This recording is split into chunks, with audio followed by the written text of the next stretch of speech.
विमर्श और विभिन्न दृष्टिकोणों के इस मंच पर आपका स्वागत है। आज हम इतिहास और धर्मशास्त्र की एक बहुत ही कह सकते हैं कि उलझी हुई पहेली पर बात कर रहे हैं।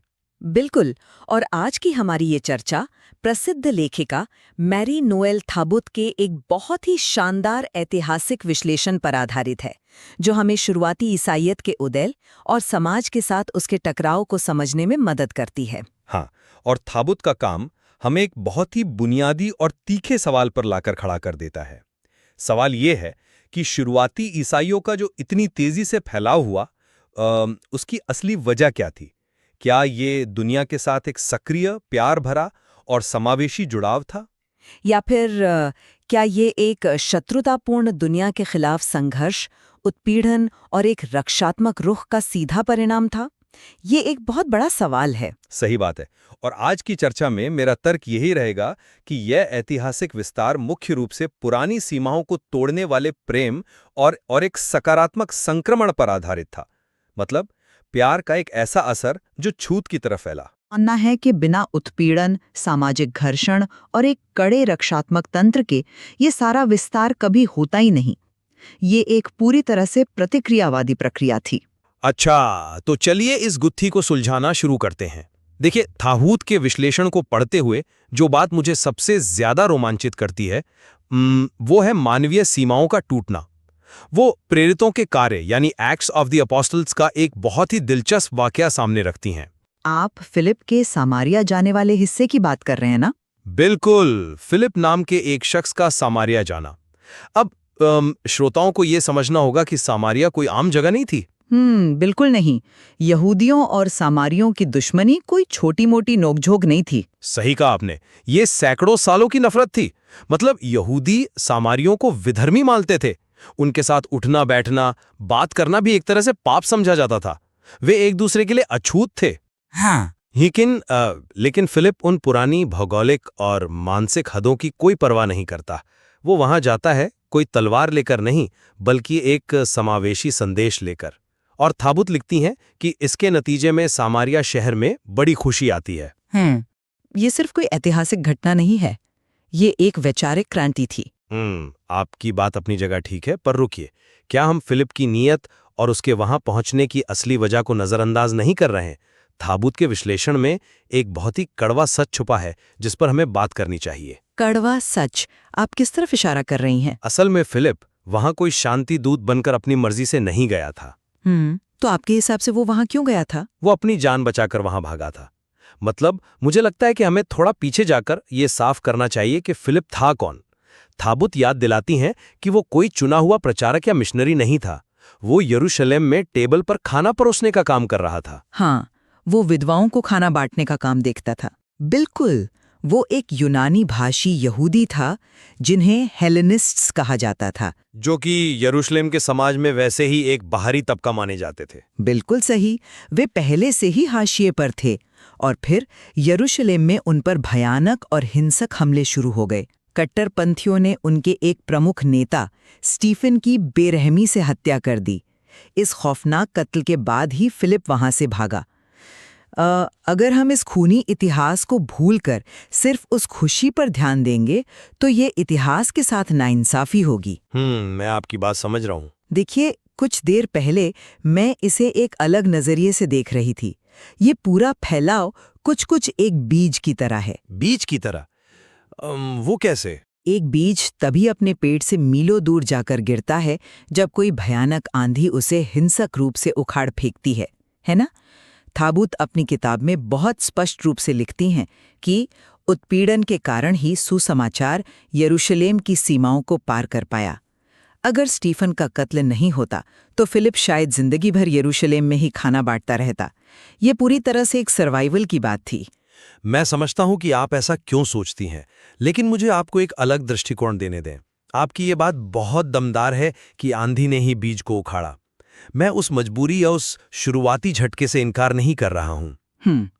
लेकिन जरा सोचिए, जब वो बीज सामारिया की उस अजनबी और नफरत से भरी जमीन पर गिरा तो उसने वहां क्या पैदा किया? कांटे या फूल? पर इससे उस मजबूरी की सच्चाई तो नहीं बदल जाती ना? सच्चाई नहीं बदलती, लेकिन इंसान का नजरिया तो बदलता है।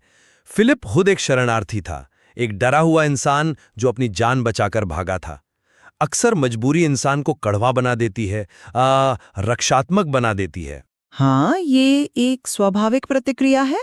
बिल्कुल, फिलिप चाहता तो वो वहां जाकर अपनी आप बीती सुनाता, नफरत का जवाब नफरत से देता, लेकिन उसने उन पुरानी सामाजिक दुश्मनी से खुद को ऊपर उठाया। उसने सीमाओं को मिटा दिया। थाबुत यही तो समझाना चाह रही हैं कि ये सिर्फ सर्वाइवल की कहानी नहीं है, ये एक नई समावेशी दुनिया के निर्माण की कहानी है जो उन्होंने, भले ही मजबूरी में बाहर निकले हों, लेकिन स्वेच्छा से चुनी। सामारिया की हद तक आपकी बात बहुत लुभावनी लगती है, लेकिन चलिए इतिहास की इस एक घटना से थोड़ा आगे बढ़ते हैं। उस दार्शनिक सिद्धांत पर आते हैं जो इन विश्वासियों को समाज में रहने का तरीका सिखा रहा था। आप यूहन्ना के सुसमाचार की बात कर रही हैं। हाँ, यूहन्ना के पाठ पर थाबुत की जो टिप्पणी है, जरा उस पर गौर करें। वहां पवित्र आत्मा को समझाने के लिए एक बहुत ही विशिष्ट शब्द का इस्तेमाल हुआ है, पैराक्लीट, जिसका अनुवाद उन्होंने डिफेंडर यानी रक्षक या वकील किया है। बिल्कुल। और क्या ये एक शुद्ध कानूनी शब्दावली नहीं है? इसका सीधा सा अर्थ ये है कि पूरी दुनिया इन विश्वासियों पर मुकदमा चला रही है। चलिए इसे उस समय की रोजमर्रा की जिंदगी से समझते हैं। कल्पना कीजिए कि आप पहली सदी के रोम में हैं और आप बाजार में हैं। ठीक है। वहां हर नागरिक से ये उम्मीद की जाती थी कि वो रोम के सम्राट की मूर्ति के सामने एक चुटकी धूप जलाए, जो कि उस समय की एक आम नागरिक परंपरा थी, एक तरह से देशभक्ति का प्रतीक। सही कहा। लेकिन अगर आप एक विश्वासी के तौर पर ऐसा करने से मना करते हैं, तो समाज आपको सिर्फ एक अलग धर्म का इंसान नहीं मानता, वो आपको देशद्रोही मानता है। यह एक बहुत बड़ा खतरा था। बिल्कुल। पूरी दुनिया यानी रोमन साम्राज्य आप पर हर दिन मुकदमा चला रही है। समाज आपको एक अजीब विद्रोही समूह के रूप में देख रहा है। ऐसे भयानक माहौल में उन्हें एक वकील या डिफेंडर की सख्त जरूरत थी। पाठ स्पष्ट रूप से कहता है कि दुनिया आत्मा को प्राप्त नहीं कर सकती क्योंकि वह उसे ना तो देखती है और न ही जानती है। देखिए, ये कोई प्यार भरा समावेशी समाज नहीं है। ये एक गहरा, डरावना अलगाव है जहां विश्वासी हमेशा खुद को एक कटघरे में खड़ा महसूस करते थे।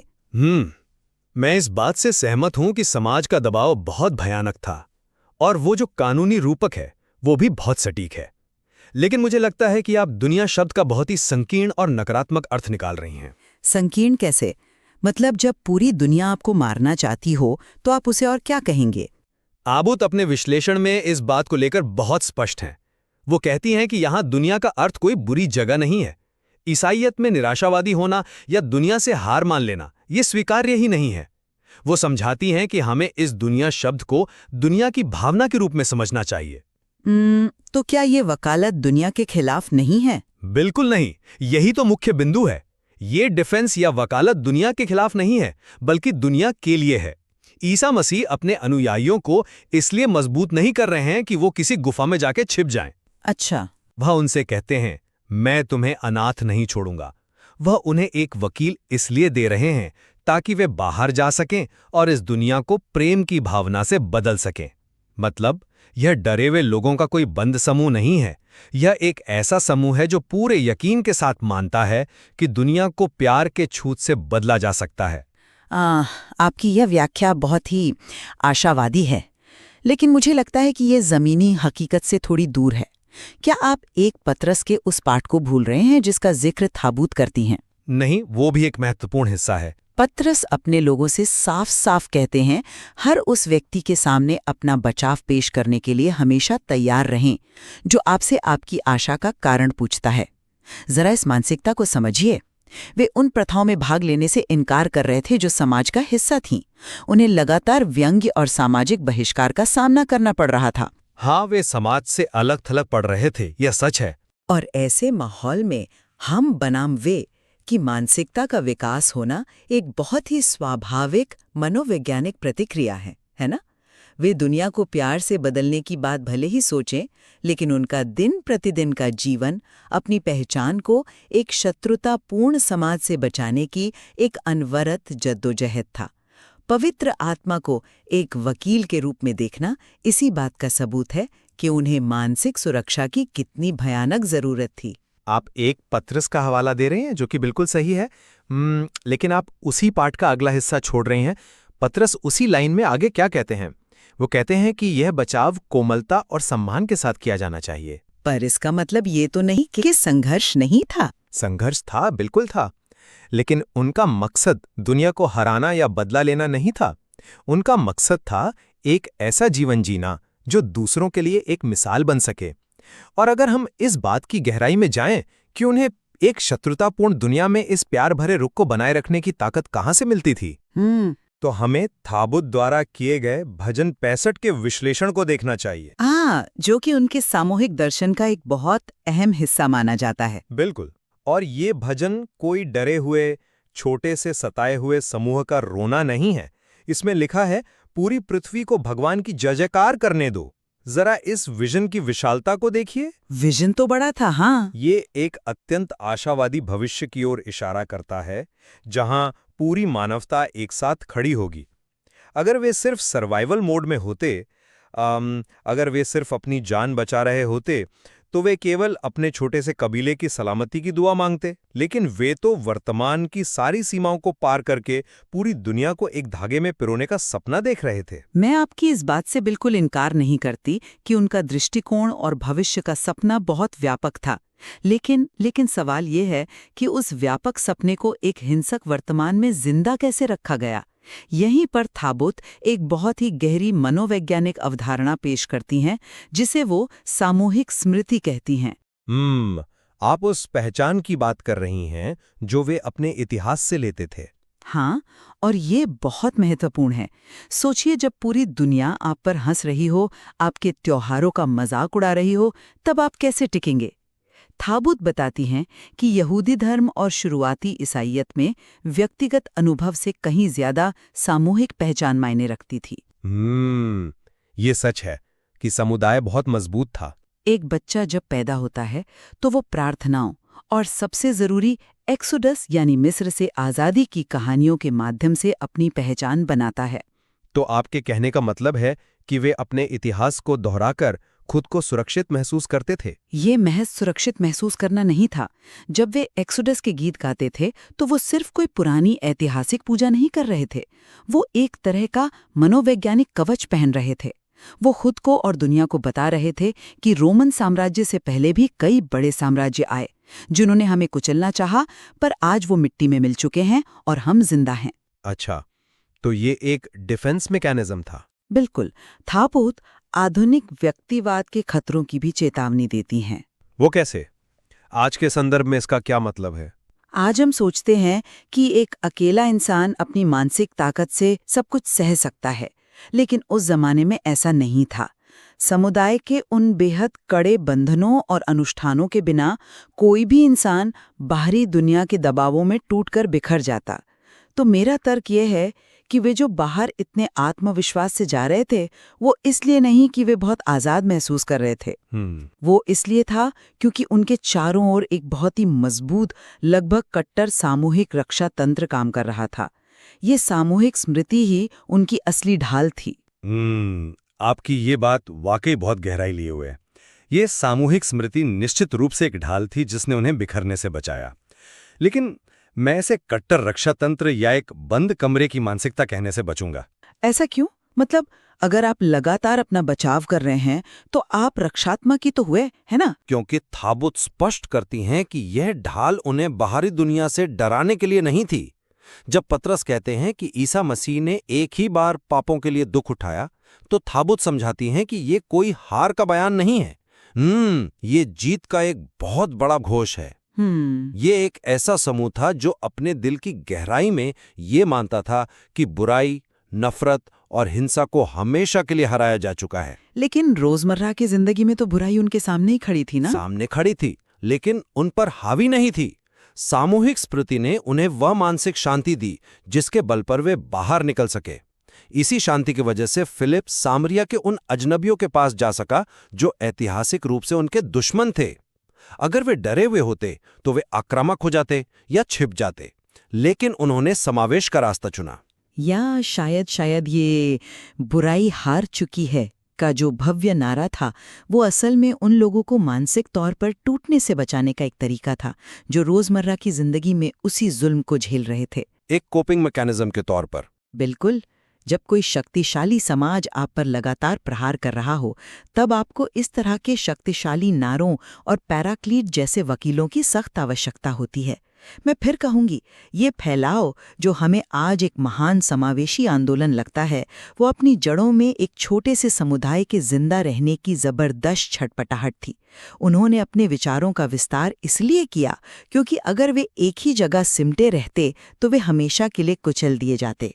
हाँ, मुझे लगता है कि हम इस चर्चा के एक बहुत ही सार्थक मुकाम पर पहुंच गए हैं, जहां हम मैरी नोएल थाबुत के इस बेहतरीन विश्लेषण के दोनों पहलुओं को स्पष्टता से देख सकते हैं। अगर मैं अपने तर्कों को समेटूं, तो मुझे लगता है कि शुरुआती ईसाईयत का मूल जोर सीमाओं को पार करने पर था। बाहरी शत्रुता के बावजूद उनका मुख्य हथियार नफरत नहीं था, बल्कि उनका हथियार वो सकारात्मक छूत या पॉजिटिव कंटीजन था, है ना? बिल्कुल।